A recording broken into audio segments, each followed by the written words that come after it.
Good afternoon, everybody, and my name's Gail Harrison, and many of you have connected with me through the emails, and it's my pleasure today to talk about communicating with a person with dementia. Now, I've worked in the dementia field and in education for the last 30 years, and I guess it's fair to say I've had a lot of experience.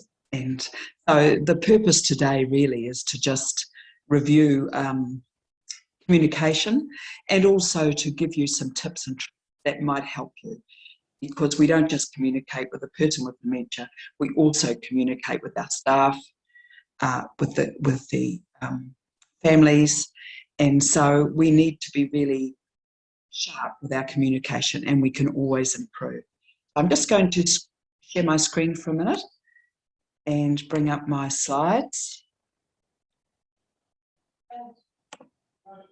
And I'm going to go through.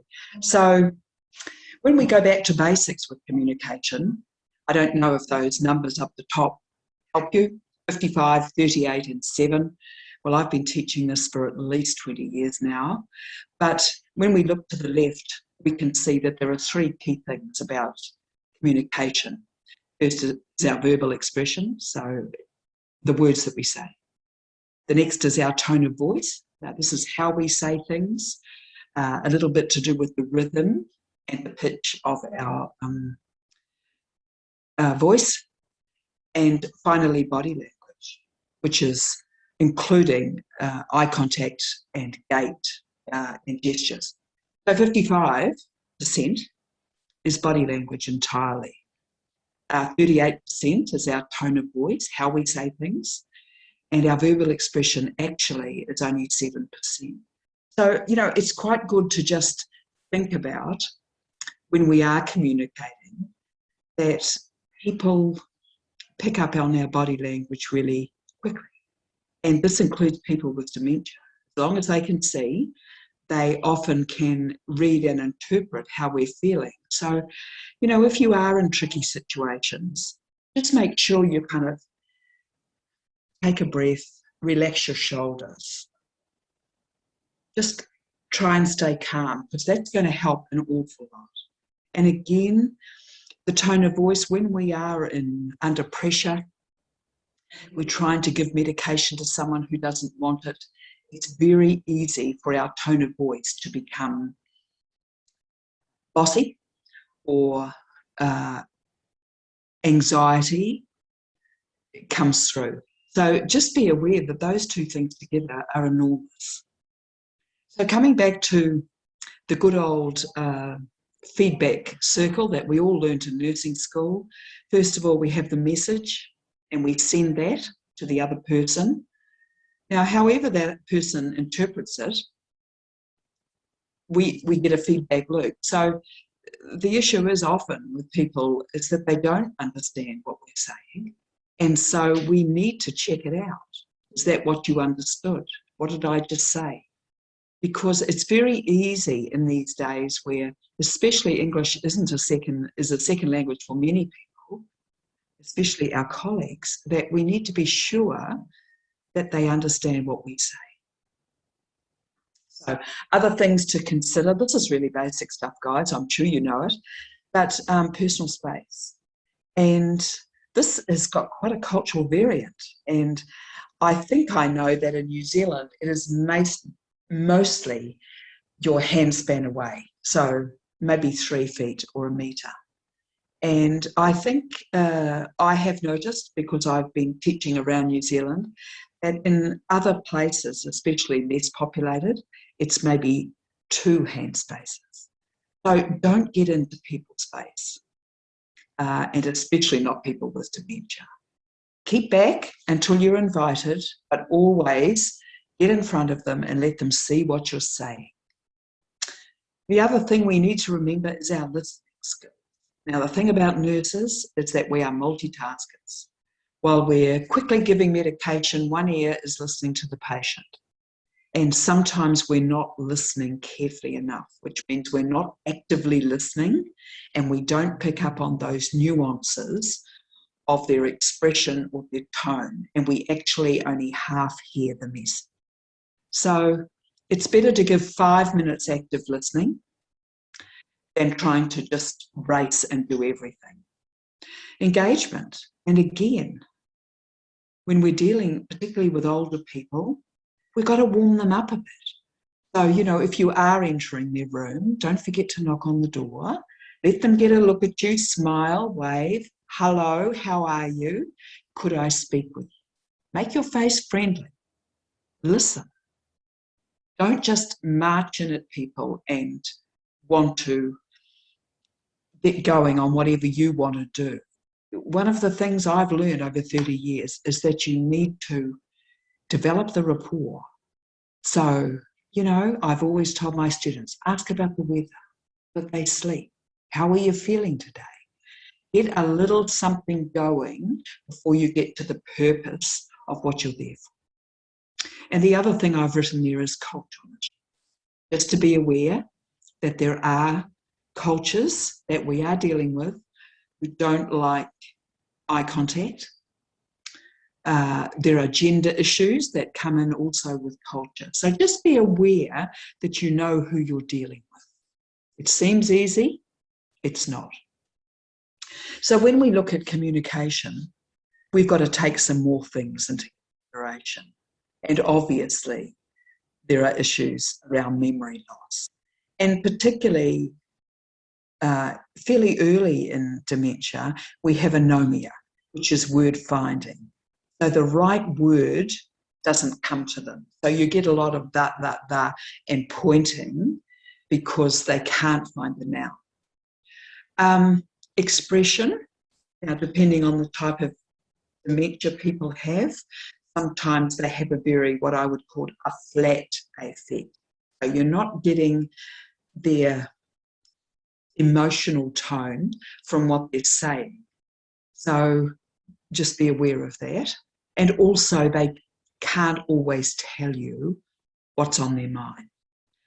Fluency, clearly, as dementia progresses, people's ability to string words together coherently goes, and so sometimes it's a little bit of a word game to figure out what they want. And also comprehension changes. So you might think you've told them what's happening, the doctor's coming, can they please stay in their room? But they don't understand. So they have a receptive problem, and so really you're wasting your breath. It's just one of those things. And then, of course, we need to think about the fact that with sensory issues, they're much more profound in older people. So they may be deaf. And the thing about deafness, or hearing loss is the nice word for it now, is that sometimes they don't wear hearing aids, or maybe you can't see them. So the only key thing that I have always found works is to see where they're looking. If they're watching your mouth, I think you're pretty clear that they're lip reading. But even, do they have their glasses on? Can they see you? Because there are lots of issues with sight that can affect their vision. So other factors, and again, what's going on at the time? Is there a lot of noise around? Are there people everywhere? Has there been lots of visitors? Are there workmen in the area? There's lots of things that are communicated to people with dementia that they pick up in a sensory way that makes them agitated. So if the environment is busy, or it's been busy, there's been problems, it may not be the right time to try and have a one-on-one conversation. Now, I've been working with overseas nurses for quite some time now, and one thing I know I've learned is that you must slow down your speech. So I'm slowing it down now, and I'm taking real effort in articulating the words and enunciating. So when you talk really fast, it's often when you are in a panic, or you're anxious, you're under time pressure, and that communicates to the person through your language.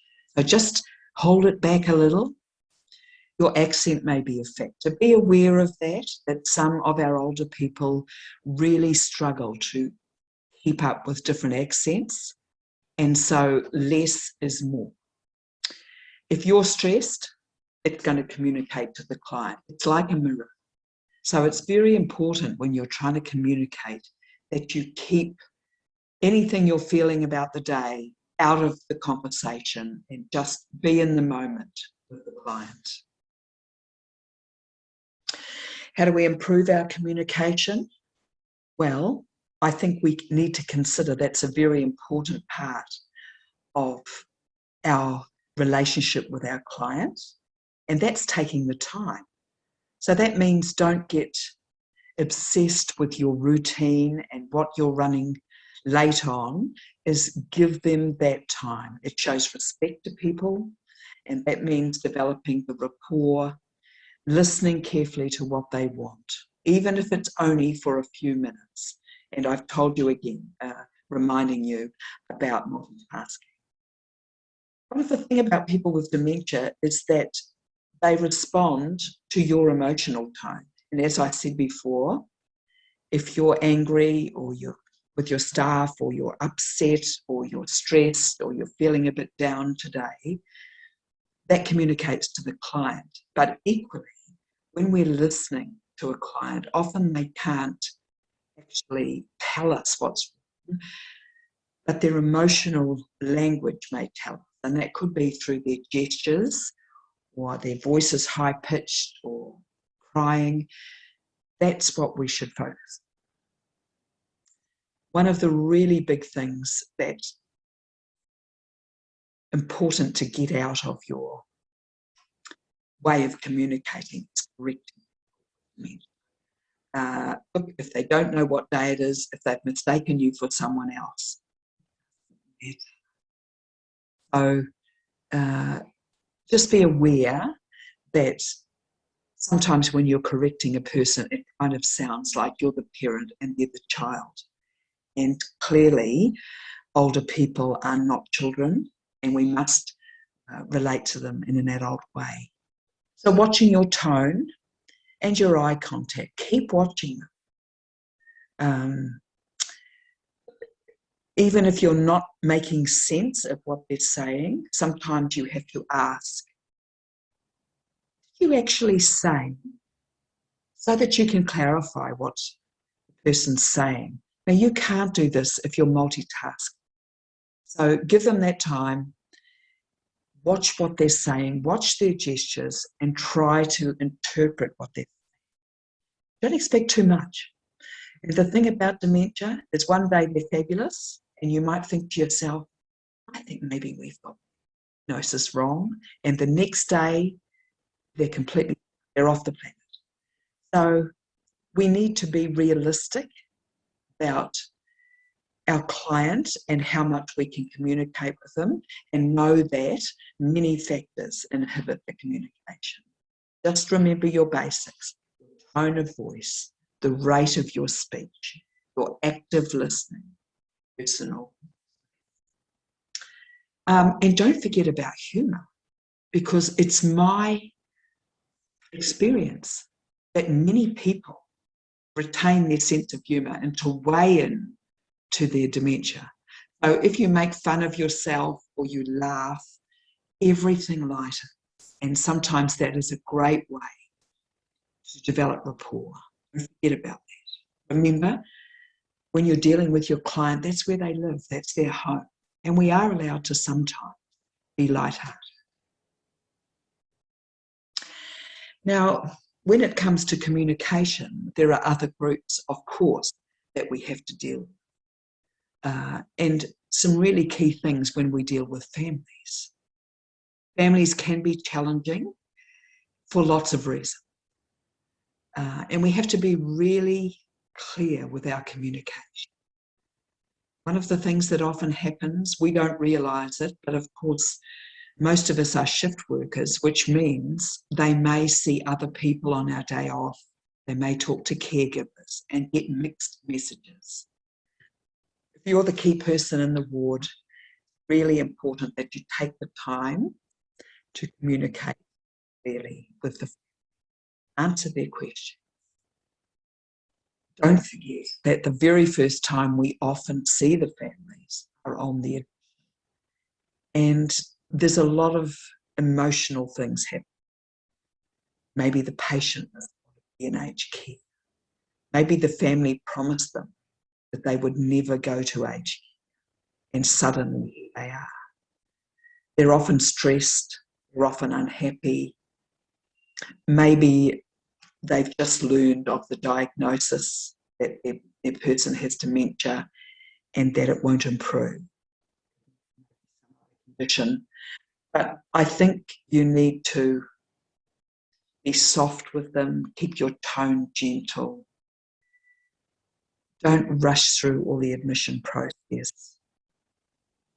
Give them the basics and understand they're in a terrible place right now. And that rapport that you develop then will help you later in the patient. One of the things always is after we do our assessments is that we're looking to develop our care plan. And one of the things that families have is knowledge of that person. So there are lots of different ways that facilities learn about a client with dementia, particularly if the client can't speak themselves. So it might be a written sheet with lots of information about what they've done in their life. It could be to do with their daily routines, about the things they like to eat. And that will help us in our care plan. But don't forget that there are many people of all cultures that want to be very involved with their family members' care. And I guess one of the other things we also need to consider is who the enduring power of attorney is, who our first point of contact. So families need a lot of help. This is a tough end to the life of their parent, however long it's going to be. And it's very, very important that we develop rapport and we keep open communication. It's going to help us and it will reassure our clients. And it will show a very professional view of the facility. There's other complex issues. I've got a whānau down here. But one of the things that happens is that because people in New Zealand live to be a great age, many of them, they often have remarried and they often have children from the new family, but from the old family.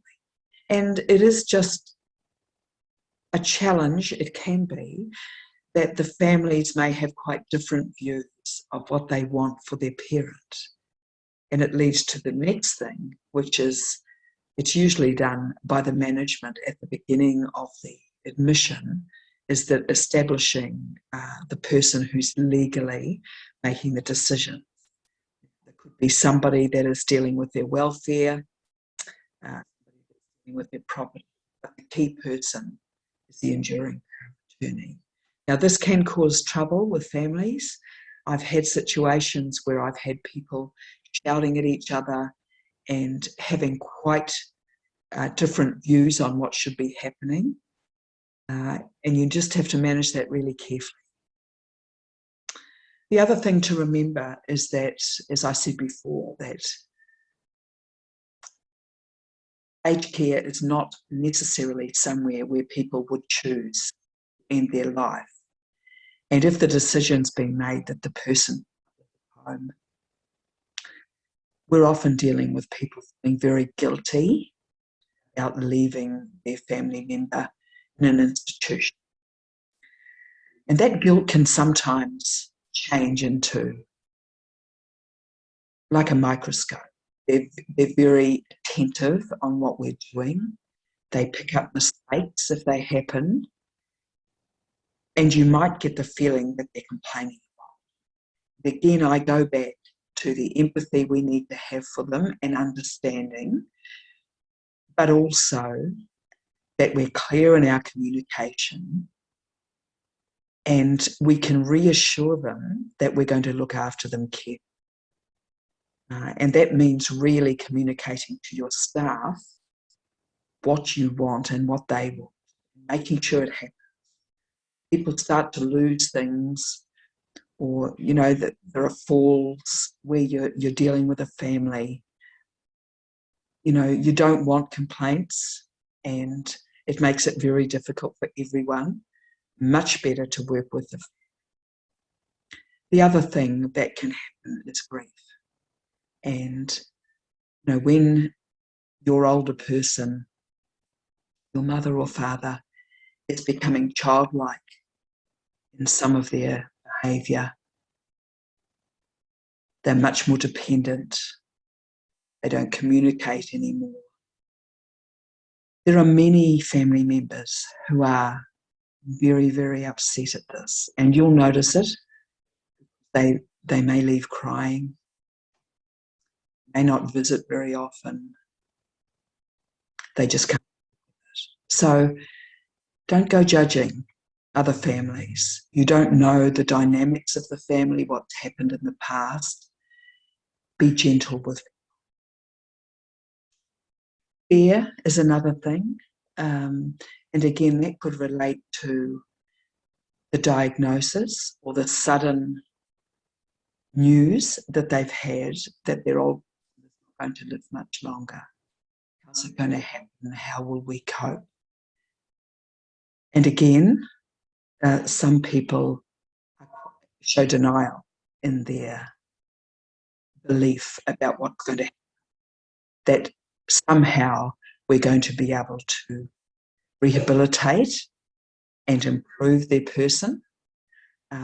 Yes, in some cases we can, but in terms of cognitive loss, it's unlikely.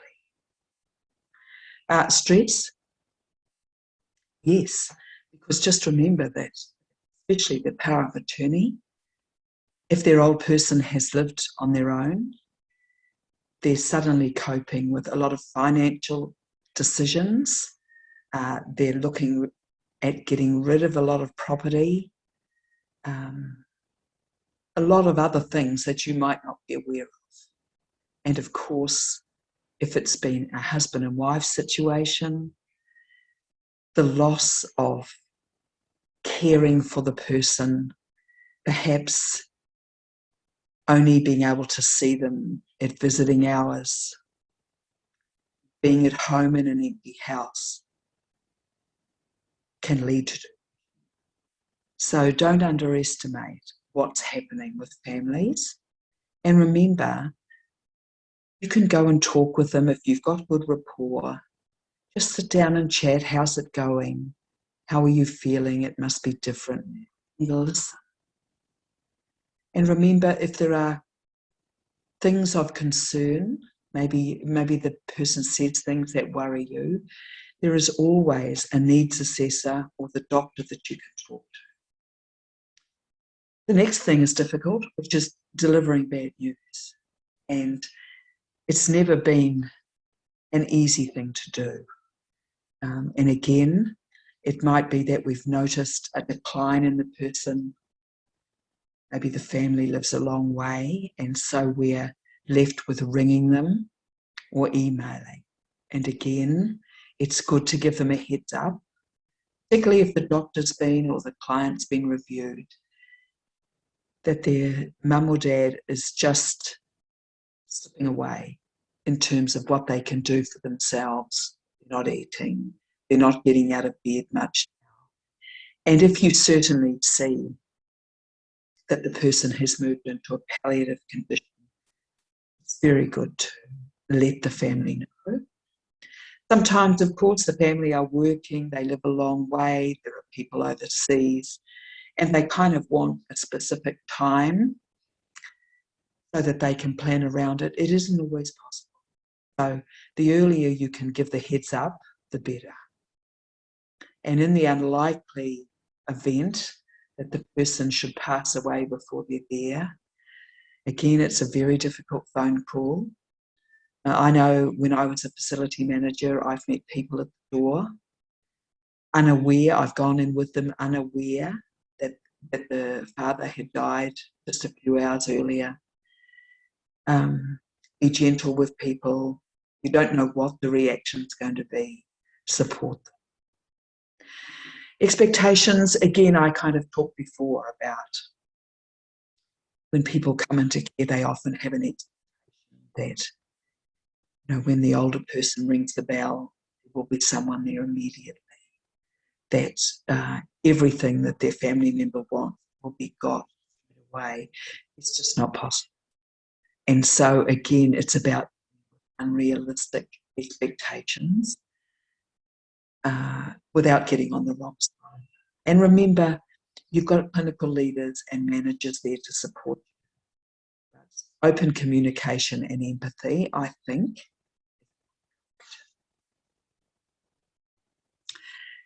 And then we've got our colleagues. So those are the people we hand over to, or people who work in the facility, people who cover the ward on your days off. And then you've got your multidisciplinary team.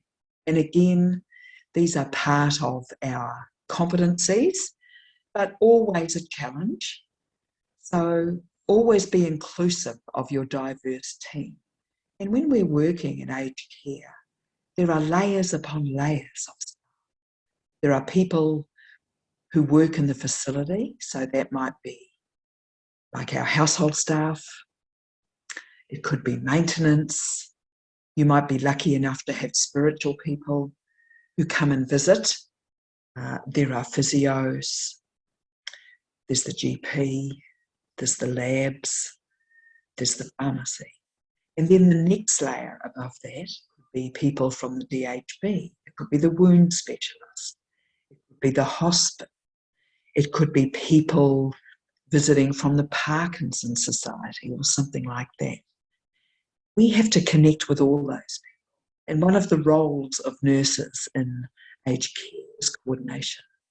So making yourself available, making sure before they go out the door, you know what the outcome is, encouraging them to write in the notes or use your computerized system.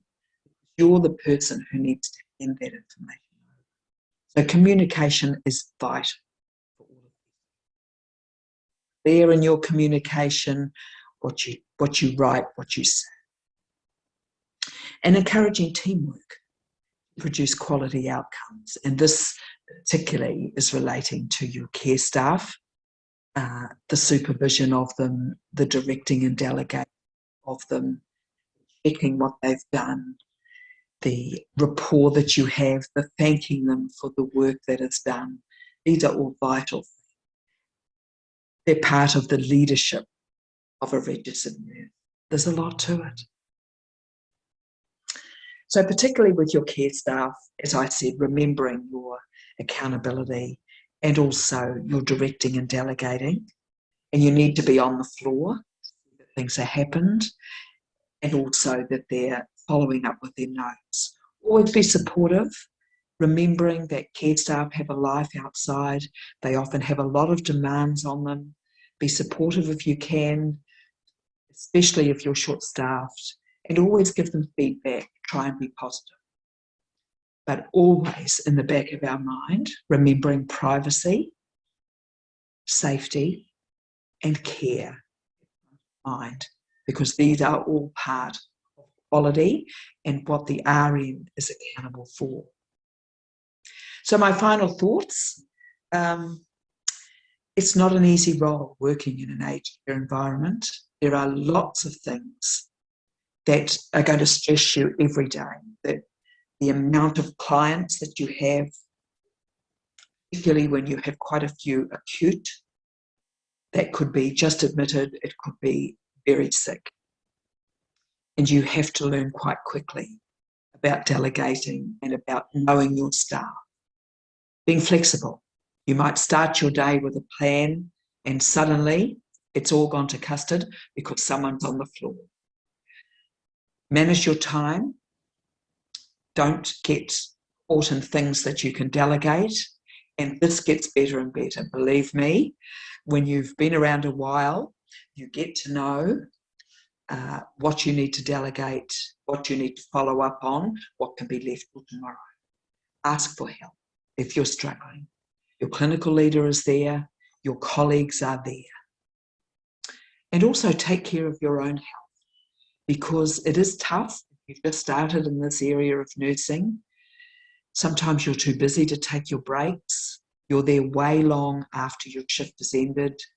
And when you get home, it's still on your mind. And one of the things that you're going to have to learn is to take care of yourself, because you will get burned out and then you're no help to anybody. But it's also a fabulous job. And at the end of people's life, we have the power to make sure that we have great quality and a peaceful death for people. And we also get a great opportunity to learn about teamwork and develop our leaders. So that's all from me. Just finish this up. I've got some suggested learnings. There is lots of great quality research about communicating with people with dementia. There's one there about dealing with people who are non-verbal. That was quite an interesting article. And I also have included a YouTube clip there.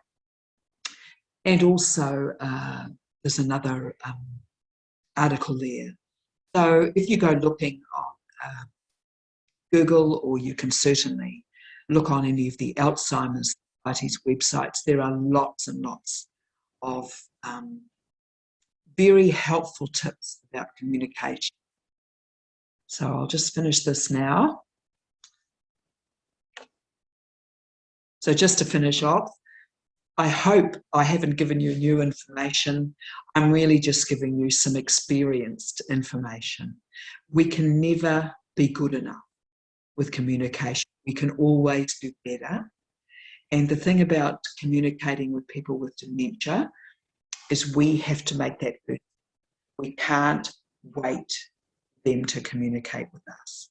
And when they are no longer speaking, we must use our touch, sensitivity, our empathy, our ability to connect in to their emotion.